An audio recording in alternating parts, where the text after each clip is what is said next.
So nga pala guys, kain tayo mais. Nilagang mais. So, i-continue po natin yung part 3 ng salitang patient dito sa abroad. Hindi lang po patient ang baunin mo. Ang kontrata po dito ng domestic helper ay 2 years.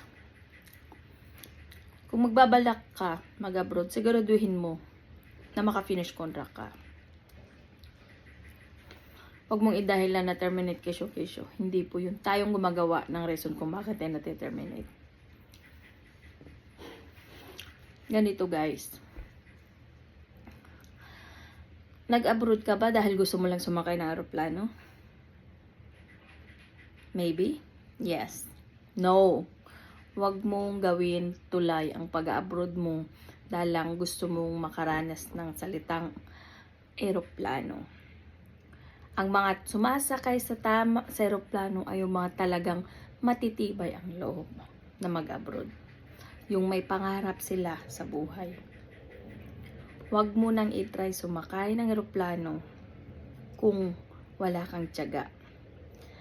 Yung pride mo sa sarili, iiwan mo sa bahay mo. Huwag mong dalhin sa ibang lugar. Totoo yun. Kasi pag dinala mo yung pride mo sa ibang bansa, matik, hindi ka magtatagal sa employer. Yung kinaarte mo sa buhay, iiwan mo sa bahay mo. Kasi, hindi yan uobra sa ibang bansa. Marunong ka makibagay sa mga tao sa abroad. Marunong ka sumabay sa agos ng tubig. Kasi kung hindi ka marunong sumabay sa agos ng tubig, walang mangyayari sa pangarap mo. Itaga mo yan sa bato. Huwag kang makipagkompetensya sa mga ibang Pilipino. Sa ibang kababayan na mas maangat sila sa atin. Kasi pag ginawa mo yan, walang patutunguhan ng buhay mo. Diba? Dapat marunong ka. Marunong kang maging patient. Yung homesick mo, kailangan mong labanan. Ang pagka-homesick naman ay nasa emotionally natin. Tumalsik yung mais. Yung emotional mo, sorry guys, yung emotionally mo, kailangan mong labanan at iwasan mo magyabang din.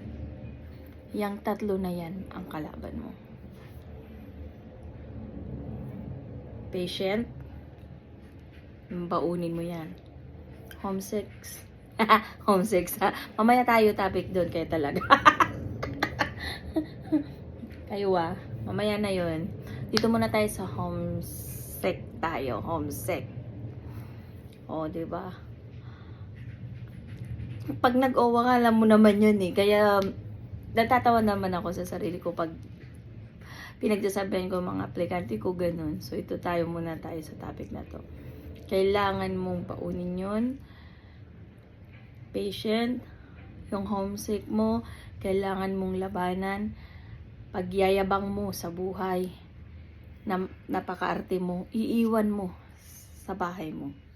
Check na makakapag-finish contract ka pag may baon ka niyan.